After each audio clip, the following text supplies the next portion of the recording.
രണ്ട് രാഷ്ട്രങ്ങൾ, ഒരു ചരിത്രം. വരകളാൽ വിഭജിക്കപ്പെട്ടു, സംഘർഷത്താൽ ഏകീകരിക്കപ്പെട്ടു. വർഷം 1947 പുക കൊണ്ടും അനിശ്ചിതത്വം കൊണ്ടും അന്തരീക്ഷം നിറഞ്ഞിരുന്നു. ഇന്ത്യയും പാകിസ്ഥാനും എന്ന രണ്ട് രാഷ്ട്രങ്ങൾക്ക് ജന്മം നൽകിയപ്പോൾ ഒരു ഉപഭൂഖണ്ഡം ചോരിയൊലിച്ചു. ഒരു കാലത്ത് ഒരു ദേശമായിരുന്ന പെട്ടെന്ന് തിടുക്കപ്പെട്ട കൈകളും ദുർബലമായ കരാറുകളും കൊണ്ട് കൊത്തിയെടുത്തത് തകർന്ന വീടുകളുടെയും ചിതറിയ ഹൃദയങ്ങളുടെയും നാടായി മാറി. അർദ്ധരാത്രിക്ക് ശേഷമുള്ള നിശബ്ദതയിൽ റാഡ്ക്ലിഫ് രേഖ വെറും അതിർത്തികൾ മാത്രമല്ല വരച്ചത്, അതൊരു ജനതയുടെ ആത്മാവിൽ മുറിവുകൾ വരുത്തി. ദശലക്ഷക്കണക്കിന് ആളുകളുടെ ഭാരം വഹിച്ച ട്രെയിനുകൾ, ചിലത് ജീവനുള്ളവയാണ്, പലതുമല്ല. ഒരിക്കൽ പങ്കിട്ട പ്രാർത്ഥനകളുമായി പ്രതിദിനിച്ചിരുന്ന നഗരങ്ങൾ ഇപ്പോൾ തീയുടെയും ക്രോധത്തിൻ്റെയും ഗർജനത്തിൽ വിറച്ചു. വിഭജനം അവസാനമായിരുന്നില്ല, അത് തുടക്കമായിരുന്നു. സംശയത്തിൻ്റെയും മത്സരത്തിൻ്റെയും പോരാടാൻ കാത്തിരിക്കുന്ന യുദ്ധങ്ങളുടെയും. ഇത് വയലുകളിൽ നടക്കുന്ന യുദ്ധങ്ങളുടെ മാത്രം കഥയല്ല. സമാധാനം ചൂതാട്ടം നടത്തിയ നേതാക്കളുടെയും അഭിമാനത്തോടെ തീയിലേക്ക് നടന്ന സൈനികരുടെയും സൈന്യങ്ങളുടെയും നിശബ്ദതയുടെയും നിശബ്ദത്താൽ തകർന്ന കുടുംബങ്ങളുടെയും കഥയാണിത്. ഇത് രക്തത്തിൻ്റെയും അതിർത്തികളുടെയും രാഷ്ട്രത്തിൻ്റെയും വേദനയുടെയും ഓർമ്മയുടെയും മറവിയുടെയും കഥയാണ്.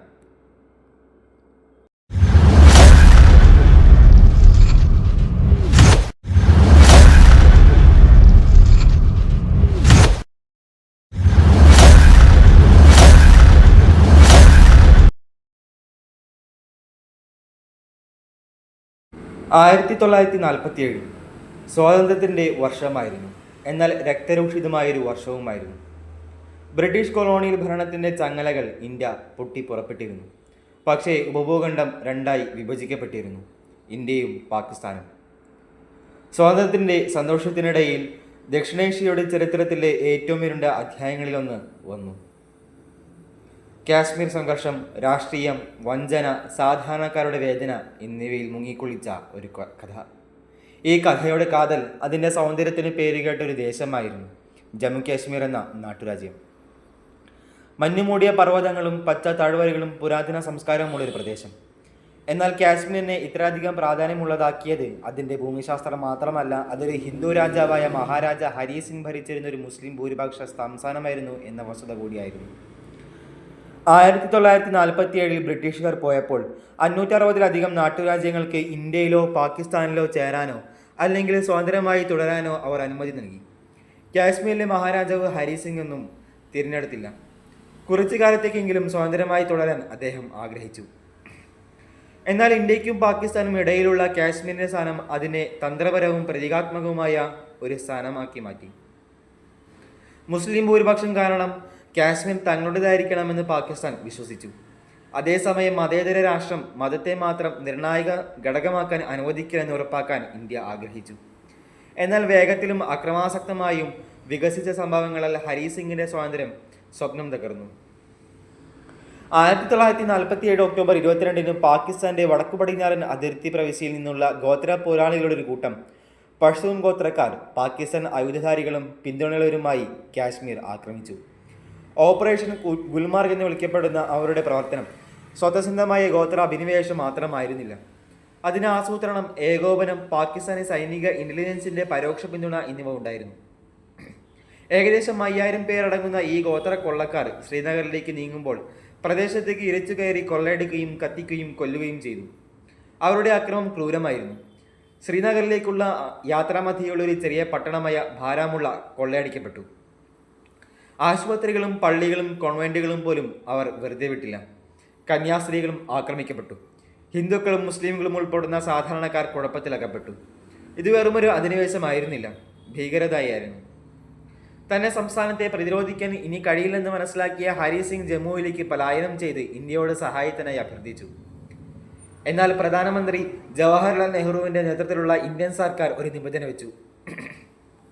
കാശ്മീർ ഔദ്യോഗികമായി ഇന്ത്യയിൽ ചേർന്നാൽ മാത്രമേ ഇന്ത്യക്ക് സൈന്യത്തെ അയക്കാൻ കഴിയൂ. ശ്രീനഗറിൽ നിന്ന് വെറും മൈലുകളകലെയുള്ള ഗോത്ര സേനയുടെ ശക്തമായ സമ്മർദ്ദത്തിൽ ഹരി സിംഗ് 1947 ഒക്ടോബർ 26 പ്രവേശന കരാറിൽ ഒപ്പുവെച്ചു. ഇത് നിയമപരമായി ജമ്മു കാശ്മീരിനെ ഇന്ത്യയുടെ ഭാഗമാക്കി മാറ്റി. കുറഞ്ഞത് തൽക്കാലത്തേക്കെങ്കിലും ഭാവിയിൽ ജനങ്ങൾക്കൊടുവിൽ ഒരു തിരഞ്ഞെടുപ്പ് നൽകുമെന്ന് വാഗ്ദാനത്തോടെ. പിറ്റേന്ന് രാവിലെ ഇന്ത്യൻ സൈനികരെ ശ്രീനഗറിലേക്ക് വ്യോമമാർഗം എത്തിച്ച് ധീരമായൊരു സൈനിക നടപടി സ്വീകരിച്ചു. യുദ്ധത്തിന്റെ വാക്കിൽ അവർ എത്തി. ഇന്ത്യൻ സൈന്യം അടിയന്തരമായും ധൈര്യത്തോടെയും പോരാടി അക്രമകാരികളെ പിന്തിരിപ്പിച്ചു. ശ്രീനഗർ വിമാനത്താവളം സുരക്ഷിതമാക്കി. നഷ്ടപ്പെട്ട പ്രദേശം ക്രമേണ തിരിച്ചു പിടിച്ചു. എന്നാൽ യുദ്ധം എളുപ്പമായിരുന്നില്ല, ഹ്രസ്വകാലവുമല്ല. ഗോത്രവർഗ അധിനിവേശവുമായി തങ്ങൾക്ക് യാതൊരു ബന്ധവുമില്ലെന്ന് പാകിസ്ഥാൻ നിഷേധിച്ചു. അതിനെ സ്വതസിദ്ധമായ പ്രക്ഷോഭം എന്ന് വിളിച്ചു. എന്നാൽ പാകിസ്ഥാൻ സൈന്യത്തിന് സേവനമനുഷ്ഠിക്കുന്ന ബ്രിട്ടീഷ് ഉദ്യോഗസ്ഥർ പിന്നീട് മറിച്ചാണ് വെളിപ്പെടുത്തിയത്. പാകിസ്ഥാൻ ഉദ്യോഗസ്ഥനായ മേജർ ജനറൽ അക്ബർ ഖാൻ തന്റെ പുസ്തകമായ റൈഡേഴ്സ് ഇൻ കാശ്മീരിൽ പാകിസ്ഥാൻ സേനയുടെ പങ്കാളിത്തത്തോടെയാണ് ഓപ്പറേഷൻ ആസൂത്രണം ചെയ്തതെന്ന് സമ്മതിച്ചു. തരംതിരിച്ച ബ്രിട്ടീഷ് ഇന്ത്യൻ ഇന്റലിജൻസ് റിപ്പോർട്ടുകളും പാകിസ്ഥാന്റെ സൈനിക സ്ഥാപനങ്ങളിൽ നിന്നുള്ള ലോജിസ്റ്റിക്കൽ പിന്തുണയിലേക്ക് വിരൽ ചൂണ്ടുന്നു. ഒരു വർഷത്തിലേറെയായി സംഘർഷം തുടർന്നു. ഇന്ത്യയും പാകിസ്ഥാനും തമ്മിലുള്ള ആദ്യത്തെ പൂർണ്ണ തോതിലുള്ള യുദ്ധമായിരുന്നു അത്. ഇരുവശത്തും ആയിരക്കണക്കിന് ആളുകൾ മരിച്ചു, ഗ്രാമങ്ങൾ കത്തിച്ചു, കുടുംബങ്ങൾ ചിഹ്ന ഭിന്നമായി. ഹിന്ദുക്കൾ, മുസ്ലിംകൾ, സിഖുകാർ, കാശ്മീരികൾ വളരെയധികം കഷ്ടപ്പെട്ടു. സ്വന്തം ഭൂമിക്ക് വേണ്ടി പോരാടുന്ന രണ്ട് രാജ്യങ്ങൾക്കിടയിൽ കുടുങ്ങി. അവരുടെ സ്വന്തം വീടുകൾ, ഭാവി എല്ലാം യുദ്ധത്തിന് തീയിൽ കുടുങ്ങി. ഒടുവിൽ 1949 ജനുവരിയിൽ ഐക്യരാഷ്ട്രസഭയുടെ മധ്യസ്ഥതയിൽ ഒരു വെടിനിർത്തൽ പ്രഖ്യാപിച്ചു. യുദ്ധം അവസാനിച്ചു. പക്ഷെ അത് അവസാനിച്ചില്ല. കാശ്മീർ വിഭജിക്കപ്പെട്ടു.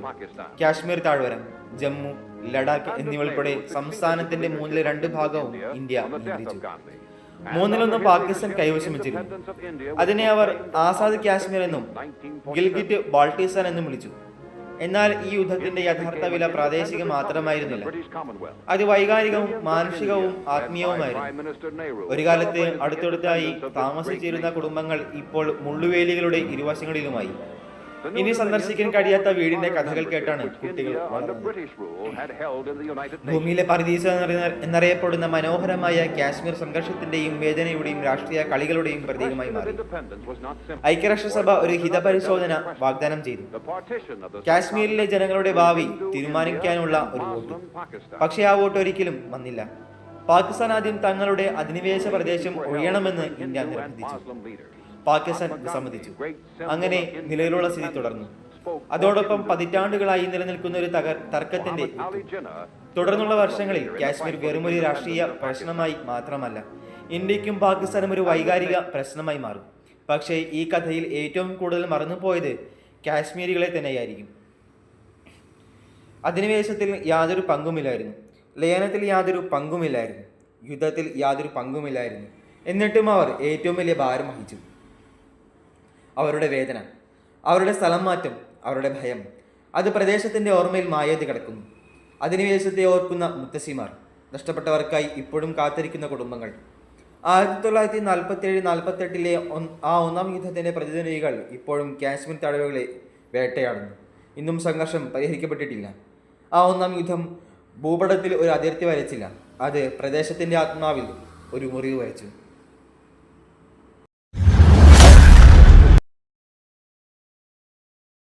വർഷം 1965 ആയിരുന്നു. മഞ്ഞുമൂടിയ കൊടുമുടികളുടെ നിഴലിൽ കാശ്മീർ താഴ്വരകൾ നിശബ്ദമായി നിന്നു. പക്ഷേ കാറ്റിന് തണുപ്പിനേക്കാൾ കനത്ത എന്തോ ഒന്നുണ്ടായിരുന്നു, യുദ്ധത്തിൻ്റെ ഗന്ധം. ഓപ്പറേഷൻ ജിബ്രാൾട്ടർ എന്ന രഹസ്യനാമമുള്ള പാകിസ്ഥാന്റെ ധീരവും രഹസ്യവുമായൊരു പദ്ധതിയോടെയാണ് ഇതാരംഭിച്ചത്. തദ്ദേശീയരായ വേഷം മാറി നിയന്ത്രണ രേഖയ്ക്ക് കുറുകെ ആയിരക്കണക്കിന് പരിശീലനം ലഭിച്ച നുഴഞ്ഞുകയറ്റുകാരെ ജമ്മു കാശ്മീരിലേക്ക് അയക്കുക എന്നതായിരുന്നു ആശയം. അവരുടെ ദൗത്യം കലാപം ഇളക്കിവിടുക, കാശ്മീർ ജനതയിൽ ഒരു പ്രക്ഷോഭം സൃഷ്ടിക്കുക, മേഖലയിൽ ഇന്ത്യൻ നിയന്ത്രണം അസ്ഥിരപ്പെടുത്തുക. കാശ്മീരിലെ മുസ്ലിം ഭൂരിപക്ഷം പിന്തുണയുമായി ഉയരുമെന്ന് പാകിസ്ഥാൻ വിശ്വസിച്ചു. എന്നാൽ ആ പ്രതീക്ഷ പരാജയപ്പെട്ടു. ജനങ്ങൾ കലാപം നടത്തിയില്ല. നുഴഞ്ഞുകയറ്റം ഇന്ത്യൻ സൈന്യം കണ്ടെത്തി. പ്രതികരണം വേഗത്തിലും നിർണായകമായും കഠിനമായും ആയിരുന്നു. ഇന്ത്യയെ പ്രതിരോധിക്കുക മാത്രമല്ല ചെയ്തത്, തിരിച്ചടിച്ചു. അങ്ങനെ കാശ്മീരിൽ മാത്രം ഒതുക്കാൻ പാകിസ്ഥാൻ പ്രതീക്ഷിച്ച യുദ്ധം വികസിക്കാൻ തുടങ്ങി. ഏറ്റവും നിർണായകമായ നിമിഷങ്ങളിൽ ഒന്ന് പഞ്ചാബ് ഗ്രൗണ്ടിലെ ഒരു ചെറിയ ഗ്രാമത്തിൽ അസലുത്തറിൽ വന്നു. അമേരിക്കൻ നിർമ്മിത പാറ്റൻ ടാങ്കുകൾ ഉപയോഗിച്ച് പാകിസ്ഥാൻ തങ്ങളുടെ ഏറ്റവും വലിയ കവചിത ആക്രമണങ്ങളിൽ ഒന്ന് ആരംഭിച്ചതോടെ ഈ ശാന്തമായ കാർഷിക മേഖല പെട്ടെന്നൊരു യുദ്ധക്കളമായി മാറി. ഇന്ത്യൻ പക്ഷത്തെ കാത്തിരിക്കുന്ന ധൈര്യം അവർ പ്രതീക്ഷിക്കാത്തതായിരുന്നു. ഇന്ത്യൻ സൈനിക ചരിത്രത്തിൽ അമർത്യനാകുന്ന ഒരു മനുഷ്യനായിരുന്നു പ്രതിരോധികരിൽ ഒരാൾ. കമ്പനി ക്വാർട്ടർ മാസ്റ്റർ ഹവിൽദാർ അബ്ദുൽ ഹമീദ്. ഒരു ജീപ്പിൽ ഘടിപ്പിച്ച റീകോയിലേഴ്സ് തോക്കുമായി അദ്ദേഹം ഒരു ദിവസം കൊണ്ട് ഒന്നല്ല രണ്ടല്ല 3 ശത്രു ടാങ്കുകൾ വെടിവെച്ചു. അചഞ്ചലമായ കൃത്യതയോടെ മുന്നേറുന്ന ടാങ്കുകളെ ലക്ഷ്യമാക്കി അദ്ദേഹം കരിമ്പിൻ പാടങ്ങളിലൂടെ വേഗത്തിൽ നീങ്ങി. എന്നാൽ യുദ്ധത്തിന്റെ അവസാന നിമിഷങ്ങളിൽ മറ്റൊരു ടാങ്ക് ലക്ഷ്യമാക്കി അദ്ദേഹം വെടിയേറ്റു. അബ്ദുൽ ഹമീദ് യുദ്ധക്കളത്തിൽ രക്തസാക്ഷിയായി. പക്ഷേ അദ്ദേഹത്തിന്റെ ത്യാഗം വെറുതെയായില്ല. ഇന്ത്യയുടെ പരമോന്നത സൈനിക ബഹുമതിയായ പരംവീർ ചക്ര അദ്ദേഹത്തിന് മരണാനന്തരം ലഭിച്ചു. അദ്ദേഹത്തിന്റെ ധൈര്യം ശത്രുവിന്റെ ആക്കം തകർത്തു, പാറ്റേൺസ് നിർത്തലാക്കി. അസൽ ഉത്തറിന്റെ വയലുകൾ ഇന്ത്യയുടേതായിരുന്നു. പക്ഷേ യുദ്ധം അവിടെ അവസാനിച്ചില്ല. ഇന്ത്യൻ സൈന്യം അന്താരാഷ്ട്ര അതിർത്തി കടന്ന് മുന്നോട്ടു നീങ്ങി. ലാഹോറിന്റെ പ്രാന്തപ്രദേശങ്ങളിലെത്തി. അതെ, പാകിസ്ഥാനിലെ ഏറ്റവും വലിയ നഗരങ്ങളിലൊന്നിന്റെ കവാടങ്ങളിൽ ഇന്ത്യൻ സൈന്യം നിലയുറപ്പിച്ചു. രഹസ്യമായി ആരംഭിച്ച നുഴഞ്ഞുകയറ്റം ഇപ്പോൾ ഒരു പൂർണ്ണ തോതിലുള്ള യുദ്ധമായി വളർന്നു. 17 ദിവസത്തേക്ക് ടാങ്കുകൾ അലറി വിളിച്ചു. ആകാശത്തേക്ക് ജെറ്റുകൾ അലറി വിളിച്ചു. പടിഞ്ഞാറൻ മുന്നണിയിൽ സൈനികർ പല്ലും നഖവും ഉപയോഗിച്ച് പോരാടി. ഇരുവശത്തും 3000-ലധികം പേർക്ക് ജീവൻ നഷ്ടപ്പെട്ടു. ആയിരക്കണക്കിന് പേർക്ക് പരിക്കേറ്റു. നഗരങ്ങൾ ബോംബാക്രമണം ചെയ്യപ്പെട്ടു. കൃഷിയിടങ്ങൾ ശ്മശാനങ്ങളായി മാറി. ഒരു കാലത്ത് സമാധാനപരമായിരുന്ന ഗ്രാമങ്ങളിലൂടെ കിടങ്ങുകൾ കൊത്തിയെടുത്തിരുന്നു. എന്നാൽ ലോകം വീക്ഷിച്ചുകൊണ്ടിരുന്നു. സംഘർഷം രൂക്ഷമായപ്പോൾ അന്താരാഷ്ട്ര സമ്മർദ്ദം വർദ്ധിച്ചു. അമേരിക്കയും സോവിയറ്റ് യൂണിയനും വലിയ തോതിലുള്ള സംഘർഷം ഭയപ്പെട്ടു, പ്രത്യേകിച്ച് ശീതയുദ്ധ സഖ്യങ്ങളുടെ പിന്തുണയുള്ള ഇരു രാജ്യങ്ങളും ഉള്ളതിനാൽ. അപ്പോഴാണ് പ്രീമിയർ അലക്സി ഗോസിഗിന്റെ കീഴിൽ സോവിയറ്റ് യൂണിയൻ മധ്യസ്ഥത വഹിച്ചത്. 1966 ജനുവരി 10 ഇപ്പോൾ ഉസ്ബെക്കിസ്ഥാന്റെ ഭാഗമായ താഷ്കെൻഡിൽ ഇന്ത്യൻ പ്രധാനമന്ത്രി ലാൽ ബഹദൂർ ശാസ്ത്രിയും പാകിസ്ഥാൻ പ്രസിഡന്റ് അയ്യൂബ് ഖാനും താഷ്കെൻഡ് കരാറിൽ ഒപ്പുവെച്ചു. വെടിനിർത്തൽ പ്രഖ്യാപിച്ചു. സൈനികർ യുദ്ധത്തിനു മുമ്പുള്ള സ്ഥാനങ്ങളിലേക്ക് മടങ്ങും. തോക്കുകൾ നിശബ്ദമാകും ഇപ്പോഴെങ്കിലും. പക്ഷേ വടക്കുകൾ അവശേഷിച്ചു. ഒരുപക്ഷെ ഏറ്റവും ആഴത്തിലുള്ള മുറിവുകൾ യുദ്ധക്കളത്തിലായിരുന്നിരിക്കില്ല, മറിച്ചൊരു ഭൂപടത്തിൽ മഷി പുരട്ടിയ വരയാൽ വിഭജിക്കപ്പെട്ടവരുടെ ഹൃദയങ്ങളിലായിരിക്കാം. അതിർത്തിക്കപ്പുറത്ത് കുടുംബങ്ങൾ വിഭജിക്കപ്പെട്ടു. അമൃത്സറിൽ താമസിച്ചിരുന്ന തൻ്റെ മകനെ ഓർത്ത് ലാഹോറിലെ ഒരമ്മ കരഞ്ഞു. ഇന്ത്യയുടെ യൂണിഫോം ധരിച്ച ഒരു സഹോദരന് തൻ്റെ സഹോദരൻ ഇപ്പോൾ പാകിസ്ഥാനെ സേവിക്കുന്നുവെന്ന് അറിയില്ലായിരുന്നു. ഈ കഥകൾ ഒരിക്കലും ചരിത്ര പുസ്തകങ്ങളിൽ ഇടം നേടിയില്ല. പക്ഷെ ഒരിക്കലും വിതരണം ചെയ്യാത്ത കത്തുകളിലും രഹസ്യമായി കേട്ട റേഡിയോ പ്രക്ഷേപണങ്ങളിലും അതിർത്തിയോടെ ഇരുവശത്തും രാത്രിയിൽ മന്ത്രിച്ച പ്രാർത്ഥനകളിലും അവ പ്രതിധ്വനിച്ചു. 1965 യുദ്ധം ഭൂപടത്തിൽ പുനർനിർമ്മിച്ചില്ല. അത് വ്യക്തമായ രൂപത്തിൽ വിജയമോ പരാജയമോ കൊണ്ടുവന്നില്ല. പക്ഷെ അത് മറ്റെന്തെങ്കിലും കൊണ്ടുവന്നു. യുദ്ധം ആരെയും സ്പർശിക്കാതെ വിടുന്നില്ല എന്ന ക്രൂരമായ ഓർമ്മപ്പെടുത്തൽ. അഭിലാഷത്തിൻ്റെയും അവിശ്വാസത്തിൻ്റെയും തെറ്റായ കണക്കുകൂട്ടലുകളുടെയും വില എല്ലായ്പ്പോഴും രക്തത്തിൽ അടയ്ക്കുന്നു. സർക്കാരുകളല്ല, ആളുകളാണ്.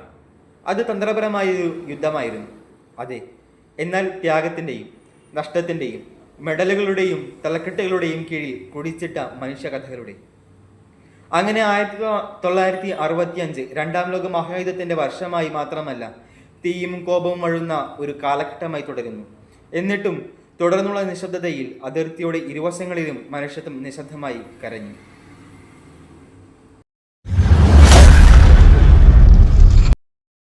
1971 ഇന്ത്യൻ ഉപഭൂഖണ്ഡം അതിൻ്റെ ആധുനിക ചരിത്രത്തിലെ ഏറ്റവും ദാരുണവും പരിവർത്തനാത്മകവുമായ ഒരു സംഭവത്താൽ നടുങ്ങി.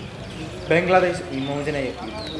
കൂടുതൽ സ്വയംഭരണത്തിനായുള്ള കിഴക്കൻ പാകിസ്ഥാനിൽ ഒരു രാഷ്ട്രീയ പ്രസ്ഥാനമായി ആരംഭിച്ചത് വംശഹത്യ, ഒരു വലിയ മാനുഷിക പ്രതിസന്ധി, ഒടുവിൽ ഒരു പുതിയ രാഷ്ട്രത്തിൻ്റെ സൃഷ്ടിയിലേക്ക് നയിച്ച യുദ്ധം എന്നിവയാൽ അടയാളപ്പെടുത്തിയ ഒരു ക്രൂരമായ സംഘർഷമായി പൊട്ടിപ്പുറപ്പെട്ടു ബംഗ്ലാദേശ്. ഈ കഥ സൈനിക തന്ത്രത്തെയും രാഷ്ട്രീയ തീരുമാനങ്ങളെയും കുറിച്ചുള്ളത് മാത്രമല്ല, മറിച്ചൊരു ജനത സ്വന്തം ഐഡന്റിറ്റി കണ്ടെത്തുന്നതിൻ്റെ വേദനയെയും പ്രതിരോധ ശേഷിയെയും കുറിച്ചും ആ യാത്രയിൽ ഇന്ത്യ വഹിച്ച നിർണായക പങ്കിനെക്കുറിച്ചുമാണ്. പാകിസ്ഥാൻ ജനതയുടെ ഭൂരിഭാഗവും കിഴക്കൻ പാകിസ്ഥാനിൽ താമസിക്കുന്നുണ്ടെങ്കിലും പശ്ചിമ പാകിസ്ഥാനിലെ രാഷ്ട്രീയ സൈനിക സ്ഥാപനങ്ങൾ അവരെ അരികോൽക്കരിക്കുന്നു എന്ന തോന്നൽ വളരെ കാലമായി ഉണ്ടായിരുന്നു. 1970 തെരഞ്ഞെടുപ്പോടെ പുകഞ്ഞുകൊണ്ടിരിക്കുന്ന അതൃപ്തി ഒടുവിൽ അതിൻ്റെ മൂർധന്യത്തിലെത്തി. ഷെയ്ഖ് മുജീബുർ റഹ്മാന്റെ നേതൃത്വത്തിലുള്ള അവാമി ലീഗ് വൻ ഭൂരിപക്ഷത്തോടെ ദേശീയ സർക്കാർ രൂപീകരിക്കാൻ വ്യക്തമായ ഒരു ഭൂരിപക്ഷത്തോടെ വിജയിച്ചു. എന്നാൽ നിയന്ത്രണം ഉപേക്ഷിക്കാൻ തയ്യാറാക്കാത്ത പശ്ചിമ പാകിസ്ഥാൻ നേതൃത്വം ജനാധിപത്യ വിധിയെ മാനിക്കാൻ വിസമ്മതിച്ചു. തുടർന്നുണ്ടായ കാര്യങ്ങൾ വിനാശകരമായിരുന്നു. 1971 മാർച്ച് 25 രാത്രിയിൽ പാകിസ്ഥാൻ സൈന്യം ധാക്കയിൽ ഓപ്പറേഷൻ സൺലൈറ്റ് ആരംഭിച്ചു. ഇതൊരു സൈനിക നടപടി ആയിരുന്നില്ല, അതൊരു കൂട്ടക്കൊലയായിരുന്നു. സിവിലന്മാരെയും വിദ്യാർത്ഥികളെയും ബുദ്ധിജീവികളെയും കുട്ടികളെയും പോലും ലക്ഷ്യം വെച്ചു. മുഴുവൻ അയൽപ്പക്കങ്ങളും നശിപ്പിക്കപ്പെട്ടു. ബംഗാൾ സ്വാതന്ത്ര്യ പ്രസ്ഥാനത്തിൻ്റെ ആവേശം ഇല്ലാതാക്കി അതിനെ തകർക്കാൻ പാകിസ്ഥാൻ സൈന്യം ശ്രമിച്ചു. കണക്കുകൾ വ്യത്യസ്തമാണ്, പക്ഷേ സംഘർഷത്തിനിടെ 3 ലക്ഷം മുതൽ 3 ദശലക്ഷം വരെ ആളുകൾ കൊല്ലപ്പെട്ടുവെന്ന് വിശ്വസിക്കപ്പെടുന്നു. അക്രമത്തിൻ്റെ വ്യവസ്ഥാപിത സ്വഭാവം നിരവധി അന്താരാഷ്ട്ര പണ്ഡിതന്മാരെയും നിരീക്ഷകരെയും ഇതൊരു വംശഹത്യയായി അംഗീകരിക്കാൻ പ്രേരിപ്പിച്ചു. ഈ ക്രൂരത അഭൂതപൂർവമായ അഭയാർത്ഥി പ്രതിസന്ധിക്ക് കാരണമായി.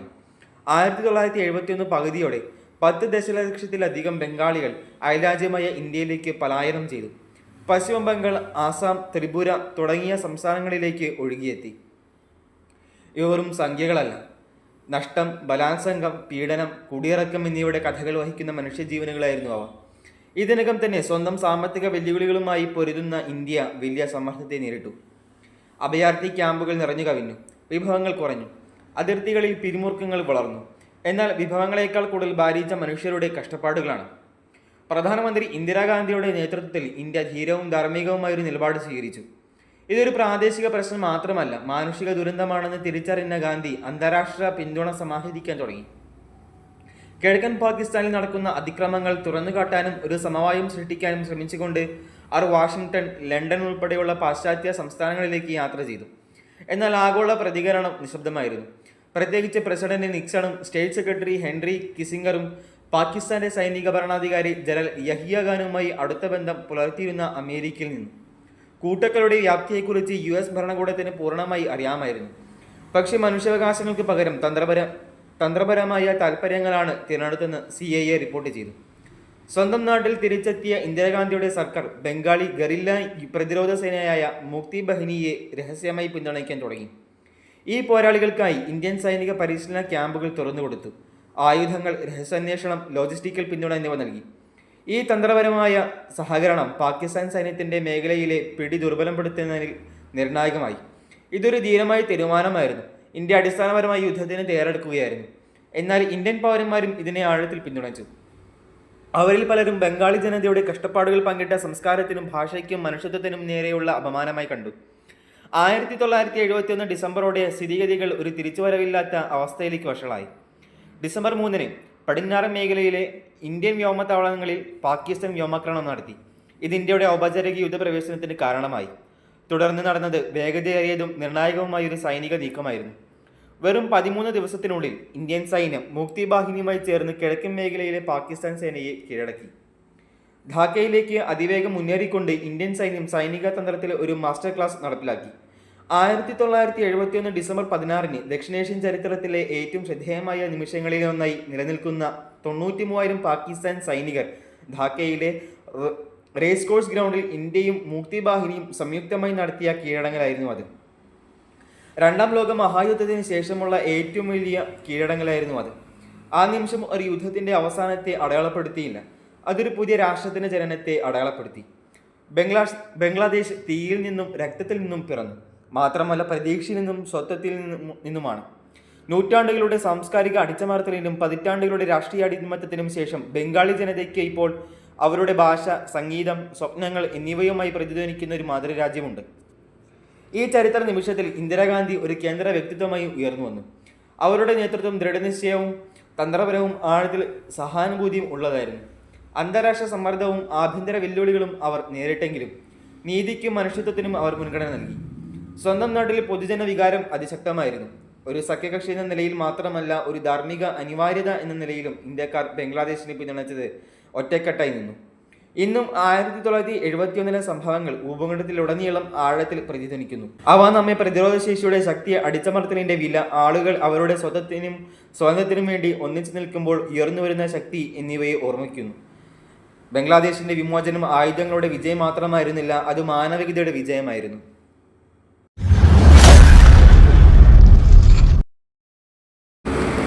ഹിമാലയൻ കാറ്റിൻ്റെ കുളിർത്തണുപ്പിനേക്കാൾ കൂടുതലായി അവരെ വഹിച്ചുകൊണ്ടുപോയി. മഞ്ഞിനടിയിൽ ഇരുണ്ട എന്തോന്ന് ഉരുണ്ടുകൂടിയിരുന്നു. ഇന്ത്യ വേനൽക്കാലത്തിനായി തയ്യാറെടുക്കുകയാണ്.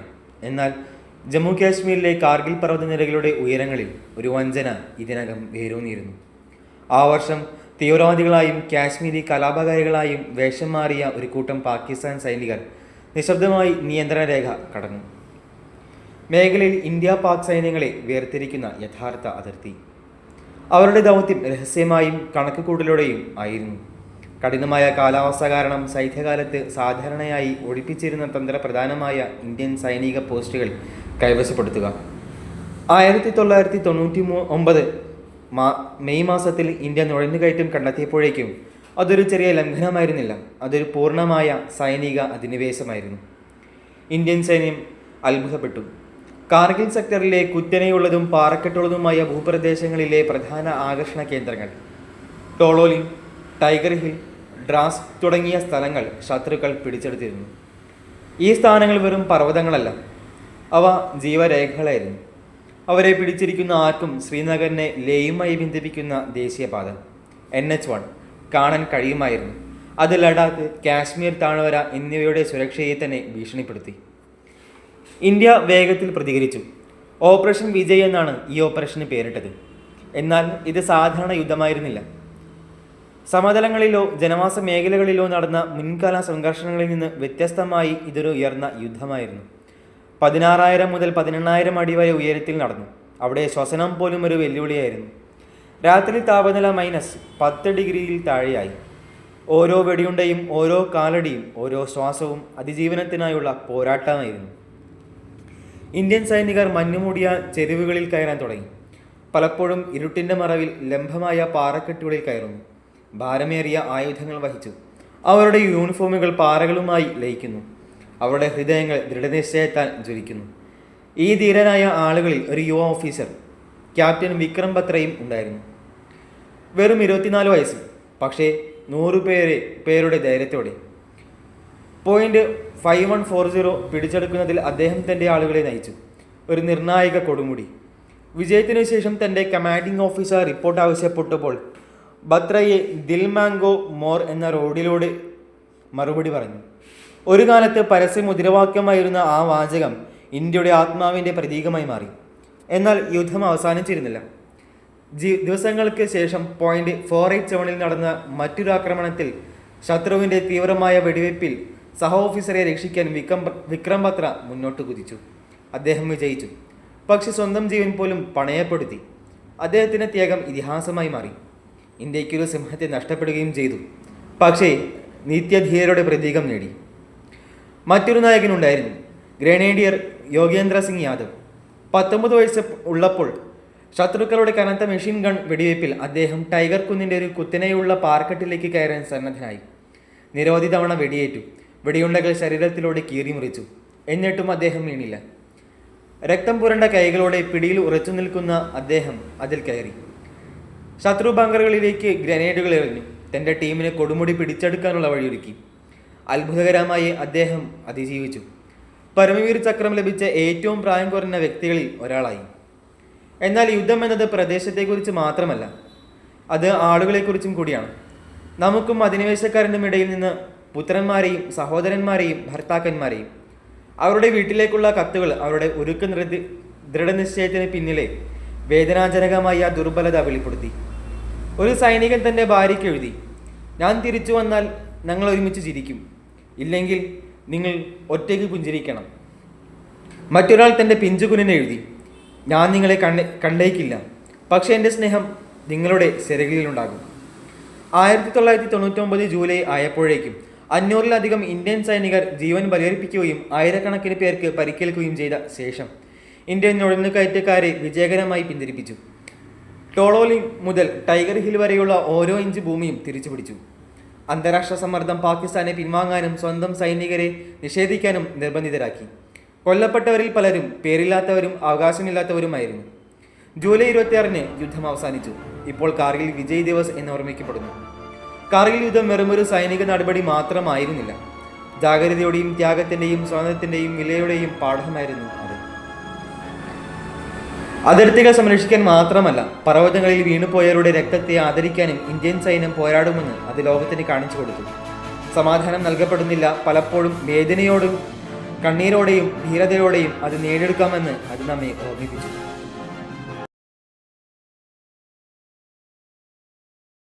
യുദ്ധം അതിൻ്റെ എല്ലാ പ്രകടനങ്ങളിലും മനുഷ്യാത്മാവിൽ ആഴത്തിലുള്ള മുറിവാണ്. അതിന് ജീവൻ മാത്രമല്ല, നിഷ്കളങ്കതയും വിശ്വാസവും തലമുറകളിലൂടെ കഷ്ടപ്പെട്ട് നെയ്തെടുത്ത സമാധാനത്തിൻ്റെ ദുർബലമായ നൂലുകളും ആവശ്യമാണ്. ഇന്ത്യയുടെയും പാകിസ്ഥാനെയും കഥ അത്തരമൊരു മുറിവാണ്. ഒരേ മാതൃരാജ്യത്ത് നിന്ന് കൊത്തിയെടുത്ത രണ്ട് രാഷ്ട്രങ്ങൾ, പങ്കിട്ട പൈതൃകവും കൂട്ടായ ഓർമ്മയും വഹിക്കുന്ന, എന്നാൽ പലപ്പോഴും തെറ്റിദ്ധാരണയുടെയും വേദനയുടെയും പ്രതികാരത്തിൻ്റെയും എതിർതീരങ്ങളിൽ നിൽക്കുന്നു. ഈ നീണ്ടതും വേദനാജനകവുമായ ചരിത്രത്തിൻ്റെ പ്രതിധ്വനിയിൽ മതങ്ങളിലുടനീളമുള്ള വിശുദ്ധ ഗ്രന്ഥങ്ങൾ യുദ്ധത്തിൻ്റെ വിലയെയും സമാധാനത്തിൻ്റെ മൂല്യത്തെയും കുറിച്ച് മുന്നറിയിപ്പുകൾ നൽകിയിട്ടുണ്ട്. മത്തായി 5-ാം അധ്യായത്തിൽ 9-ാം വചനത്തിൽ ബൈബിൾ പറയുന്നു, സമാധാനം സ്ഥാപിക്കുന്നവർ ഭാഗ്യവാന്മാർ, കാരണം അവർ ദൈവത്തിൻ്റെ മക്കളെന്ന് വിളിക്കപ്പെടും. ഇത് രക്തച്ചൊരിച്ചിൽ തടയാനുള്ള ഒരു ആഹ്വാനമല്ല, വിദ്വേഷത്തെ മറികടക്കാനും നമ്മുടെ ശത്രുവിനുള്ളിലെ ദിവ്യ തീപ്പൊരി തിരിച്ചറിയാനുള്ള ഒരു ആഹ്വാനമാണിത്. വിഭജന സമയത്ത് ചരിത്രം ചെയ്തതുപോലെ സഹോദരൻ സഹോദരനെതിരെ തിരിയുമ്പോൾ വിഭജിക്കപ്പെടുന്നത് ഭൂമി മാത്രമല്ല, ഹൃദയങ്ങളുമാണ്. ഖുർആനും അനുരഞ്ജനത്തെയും ഐക്യത്തെയും കുറിച്ച് സംസാരിക്കുന്നുണ്ട്. സൂറൽ ഹുജറാത്തിൽ അത് പ്രഖ്യാപിക്കുന്നു, യാ അയ്യുഹന്നാസു ഇന്നാ ഖലഖനാകും മിൻ ദക്കരിൻ വ ഉൻസ വജഅൽനാകും ശുഊബൻ വഖബായില ലിതആറഫു ഇന്നാ അക്രമകും ഇൻദല്ലാഹി അത്ഖാകും ഇന്നല്ലാഹു അലീമുൻ ഖബീർ. ഹേ മനുഷ്യരെ, തീർച്ചയായും നിങ്ങളെ നാം ഒരു ആണിൽ നിന്നും ഒരു പെണ്ണിൽ നിന്നുമായി സൃഷ്ടിച്ചിരിക്കുന്നു. നിങ്ങൾ അന്യോന്യം അറിയേണ്ടതിന് നിങ്ങളെ നാം വിവിധ സമുദായങ്ങളും ഗോത്രങ്ങളുമാക്കുകയും ചെയ്തിരിക്കുന്നു. തീർച്ചയായും അള്ളാഹുവിൻ്റെ അടുത്ത് നിങ്ങളിൽ ഏറ്റവും ആദരണീയൻ നിങ്ങളിൽ ഏറ്റവും ധർമ്മനിഷ്ഠ പാലിക്കുന്നവരാകുന്നു. തീർച്ചയായും അള്ളാഹു സർവജ്ഞനും സൂക്ഷ്മജ്ഞനുമാകുന്നു. വിഭജനം ഒരിക്കലും വിദ്വേഷം വളർത്താൻ ഉദ്ദേശിച്ചിരുന്നില്ല എന്ന് ഈ വാക്കുകൾ നമ്മെ ഓർമ്മിപ്പിക്കുന്നു. തലമുറകളായി പ്രതികാരത്തിൻ്റെ ഭാരം വഹിക്കാൻ രാഷ്ട്രങ്ങളെ ഒരിക്കലും ഉദ്ദേശിച്ചിരുന്നില്ല. നീതിയുടെ മൂല്യം കീഴടക്കലല്ല, മറിച്ച് കാരുണ്യത്തിലാണ്. മഹാഭാരതത്തിൽ കുരുക്ഷേത്ര എന്ന മഹായുദ്ധം ബന്ധുക്കൾക്കിടയായിരുന്നു ഇന്ത്യ പാകിസ്ഥാൻ കഥയുടെ പ്രതിധ്വനികൾ. എന്നിരുന്നാലും ആ ഇതിഹാസത്തിൽ പോലും യുദ്ധത്തിൻ്റെ വേദന ഒരിക്കലും മഹത്വവൽക്കരിക്കപ്പെട്ടിട്ടില്ല. കൃഷ്ണ അർജുനനോട് പറഞ്ഞതുപോലെ അഹിംസ പരമോധർമ്മ, അഹിംസയാണ് ഏറ്റവും ഉയർന്ന കടമ. സ്വന്തം രക്തത്തിനെതിരെ ആയുധം ഉയർത്തുക എന്ന ആശയത്തിൽ അർജുനൻ വിറച്ചപ്പോൾ അത് യുദ്ധം അനിവാര്യമാണെങ്കിൽ പോലും ആത്മാവിനെ കീറിമുറിക്കുന്നുവെന്ന് കാണിച്ചു തന്നു. മഹാഭാരതം വിജയത്തിൽ അവസാനിക്കുന്നില്ല, അത് ശൂന്യതയിലും നഷ്ടത്തിലും അവസാനിക്കുന്നു. സഹോദരങ്ങൾ പരസ്പരം വാളുകൾക്ക് ഇരയാകുമ്പോൾ ഒരു പക്ഷവും യഥാർത്ഥത്തിൽ വിജയിക്കില്ല എന്ന് ഓർമ്മപ്പെടുത്തൽ. രാമായണവും നീതിയുക്തമായ യുദ്ധങ്ങളിൽ കേന്ദ്രീകരിച്ചാണെങ്കിലും ആത്യന്തികമായി കാരുണ്യത്തിനെ ശക്തി പഠിപ്പിക്കുന്നു. രാവണനെ പരാജയപ്പെടുത്തിയ ശേഷം രാമൻ അന്തസ്സോടെ തൻ്റെ അന്ത്യകർമ്മങ്ങൾ ചെയ്യുന്നു. അവൻ കാണുന്നത് ഒരു രാക്ഷസനെയല്ല, മറിച്ച് വീണുപോയ രാജാവിനെയാണ്. തെറ്റുകളുണ്ടെങ്കിലും ശിവന്റെ പണ്ഡിത ഭക്തനായിരുന്നു. വിജയത്തിൽ പോലും കൃപയുണ്ട്, യുദ്ധത്തിൽ പോലും ക്ഷമിക്കാനുള്ള ഇടമുണ്ട്. വേദ തത്വചിന്ത വാസുദേവ കുടുംബകം എന്ന ആശയത്തെ ഉയർത്തുന്നു. ലോകം മുഴുവൻ ഒരു കുടുംബമാണ്. ഒരു കുടുംബകലഹത്തിൽ 2 അംഗങ്ങൾ. വേദന പ്രാദേശികവൽക്കരിക്കപ്പെടുന്നില്ല, അത് പടരുന്നു, നിലനിൽക്കുന്നു, അത് തലമുറകളെ നശിപ്പിക്കുന്നു. ഇന്ത്യയും പാകിസ്ഥാനും ഒരിക്കലും ശത്രുക്കളാകാൻ ഉദ്ദേശിച്ചിരുന്നില്ല എന്നതിൻ്റെ ഏറ്റവും ആഴത്തിലുള്ള ഓർമ്മപ്പെടുത്തലാണ് ഈ പുരാതന ഇന്ത്യൻ ആശയം. ഒരേ മണ്ണിൽ നിന്ന് ജനിച്ചതും ഒരേ നദികളാൽ നനയ്ക്കപ്പെട്ടതും ഒരേ പുരാതന ജ്ഞാനത്താൽ പ്രചോദിതവുമായ അവരുടെ ശത്രുത പങ്കിട്ട വിധിയായിരിക്കാവുന്നതിൻ്റെ ദാരുണമായ വികലതയാണ്. ഇന്ന് ഈ 2 രാഷ്ട്രങ്ങളും തമ്മിലുള്ള ബന്ധം അനിശ്ചിതത്വത്താൽ മൂടപ്പെട്ടിരിക്കുന്നു, യുദ്ധങ്ങളാൽ മുറിപ്പെട്ടിരിക്കുന്നു. പലപ്പോഴും രാഷ്ട്രീയ വാചാടോപത്താൽ കൃത്രിമം കാണിക്കപ്പെടുന്നു. എന്നിരുന്നാലും ഉപരിതലത്തിനടിയിൽ പങ്കിട്ട സംഗീതം, പൊതുഭാഷകൾ, സമാനമായ ഭക്ഷണങ്ങൾ, അതിർത്തികൾ, വിഭജിക്കപ്പെട്ട കുടുംബ പേരുകൾ എന്നിവയുടെ പ്രതിധ്വനികൾ ഇപ്പോഴുമുണ്ട്. മനുഷ്യബന്ധം പൂർണ്ണമായി നഷ്ടപ്പെട്ടിട്ടില്ല, അത് വീണ്ടും കണ്ടെത്തുന്നതിനായി കാത്തിരിക്കുന്നു. കർഷകർ, അധ്യാപകർ, കലാകാരന്മാർ, അമ്മമാർ തുടങ്ങിയ സാധാരണക്കാരുടെ ഹൃദയങ്ങളിൽ ഒരാഗ്രഹം നിലനിൽക്കുന്നു. സമാധാനത്തിനായുള്ള, പുനഃസമാഗമനത്തിനായുള്ള, തകർന്ന ബന്ധങ്ങൾ നന്നാക്കുന്നതിനുള്ള ഒരു ആഗ്രഹം. ഒരുപക്ഷെ ഒരു ദിവസം വാർഡുകൾ തുരുമ്പെടുക്കും, ഭൂപടങ്ങൾ മങ്ങും, കുട്ടികൾ ഇനി അതിർത്തികളുടെ കയ്പ് അവകാശമാക്കില്ല. ചോദ്യം അവശേഷിക്കുന്നു, ഒരേ അമ്മയിൽ നിന്ന് ജനിച്ച 2 രാഷ്ട്രങ്ങൾ, അവർക്ക് എപ്പോഴെങ്കിലും സമാധാനം ലഭിക്കുമോ? അവർ അവരുടെ തിരുവെഴുത്തുകൾ, അവരുടെ പങ്കിട്ട ഭൂതകാലം, അവരുടെ മനുഷ്യഹൃദയങ്ങൾ എന്നിവയിലേക്ക് ആഴത്തിൽ നോക്കുകയാണെങ്കിൽ ഉത്തരം രാഷ്ട്രീയത്തിലോ ഉടമ്പടികളിലോ കണ്ടെത്താനാകില്ല, മറിച്ച് അംഗീകാരത്തിൻ്റെ ഒരു നിമിഷത്തിലാണ്. ഒരു കൈ വിഭജനത്തിനെ മറികടക്കുകയും സംശയം നേരിടാതിരിക്കുകയും മറ്റൊരു കൈ കൊണ്ട് അതേപോലെ വിറയ്ക്കുകയും അതേപോലെ പ്രതീക്ഷ നൽകുകയും ചെയ്യുന്ന ഒരു നിമിഷം. ആ നിമിഷം ഒരു ഭാവനയല്ല, അതൊരു സാധ്യതയാണ്. ആ സാധ്യത എല്ലാറ്റിനും വിലപ്പെട്ടതാണ്.